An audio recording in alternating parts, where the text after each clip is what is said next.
Vous avez appris à dessiner en perspective cavalière tous ces solides. Maintenant, vous allez devoir apprendre à calculer leur volume. Et nous allons commencer par les 4 solides qui sont là devant vous. Il y a 4 formules différentes. Pourtant, si vous avez fait attention en recopiant la leçon, vous devez vous rappeler qu'à chaque fois, je vous ai fait marquer une deuxième formule. C'est la formule suivante, c'était R de la base fois la hauteur. Vous remarquez que c'est la formule du prisme. Alors pourquoi est-ce qu'elle fonctionne pour les 4 solides? C'est ce qu'on va voir maintenant en prenant comme exemple le pavé droit. Tout simplement parce que c'est le solide le plus simple à représenter. Et nous allons ensemble comprendre quelle est la signification concrète du calcul de volume. Pour cela, tout d'abord, vous devez savoir que chacun des petits cubes ici a un côté de 1 cm, 1 cm, 1 cm. Ce qui veut dire que le volume d'un petit cube, c'est 1 cm3. Et si notre but, c'est de calculer le volume du solide vert, nous allons devoir compter combien il y a de petits cubes à l'intérieur. Pour cela, 2 étapes. D'abord, on va calculer le nombre de petits cubes qu'il y a sur la première couche, c'est-à-dire ici le nombre de petits cubes roses. Et ensuite, il va falloir ajouter les autres couches. C'est parti. Dans cette direction, nous avons, vous pouvez compter, 7 petits cubes.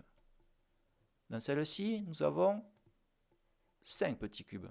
Donc ça fait combien de petits cubes sur la première couche de petits cubes roses? Ça fait 7 fois 5, 35 petits cubes. Et ensuite, il va falloir ajouter les autres couches, c'est-à-dire multiplier par le nombre de couches. Ici, il y en a 6. Mais réfléchissons un instant à ce que je viens de dire. 7, c'est quoi ici? C'est 7 cm. C'est la longueur. Et 5, c'est quoi? C'est 5 cm. C'est la largeur. Longueur fois largeur, ça vous dit rien? Eh bien si. On le retrouve ici, longueur fois largeur. C'est la formule qui permet de calculer l'aire d'un rectangle. Et c'est normal parce que ici, la base du pavé droit, c'est un rectangle. Et ensuite, on multiplie par la hauteur, c'est-à-dire le nombre de couches. Et c'est exactement pareil pour le cube. Côté fois côté, c'est la formule de calcul de l'aire d'un carré. Et c'est normal puisque la base de notre cube, c'est un carré. Côté fois côté. Et on multiplie par la hauteur, c'est encore une fois côté. Pour le prisme droit, la formule, on ne peut pas la détailler parce que la base n'est pas toujours la même. Ici, on a un triangle, mais ça pourrait être un hexagone, ça pourrait être n'importe quoi.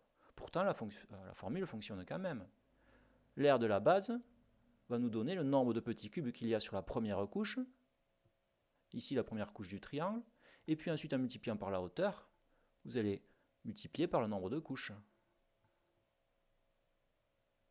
Et enfin, pour le cylindre, c'est encore une fois la même chose. Pi fois le rayon au carré, c'est quoi? C'est l'aire de la base, puisque pour notre cylindre, la base c'est un disque, et pi fois le rayon au carré, c'est la formule qui permet de calculer l'aire d'un disque. Autrement dit, cette formule va nous donner le nombre de petits cubes qu'il y a au niveau de la première couche, ici au niveau du disque. Et puis on multiplie par la hauteur, c'est-à-dire par le nombre de couches. Et ça va être presque pareil pour la pyramide et le cylindre.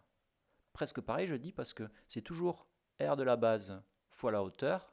Ici, R de la base fois la hauteur. Mais pour ces deux solides, on va devoir diviser par 3. Pourquoi diviser par 3? Bien, c'est parce que, en réalité, si on prend un cône qui va avoir la même hauteur et la même base qu'un cylindre, le volume va être 3 fois plus petit. Même chose pour la pyramide. Si on prend une pyramide qui a la même hauteur et la même base qu'un prisme droit, eh bien le volume va être 3 fois plus petit, donc on divise par 3. Donc rappelez-vous bien de tout ça, on calcule l'aire de la base, on multiplie par la hauteur, et puis si c'est une pyramide ou un cône, on divise par 3. À vous de calculer.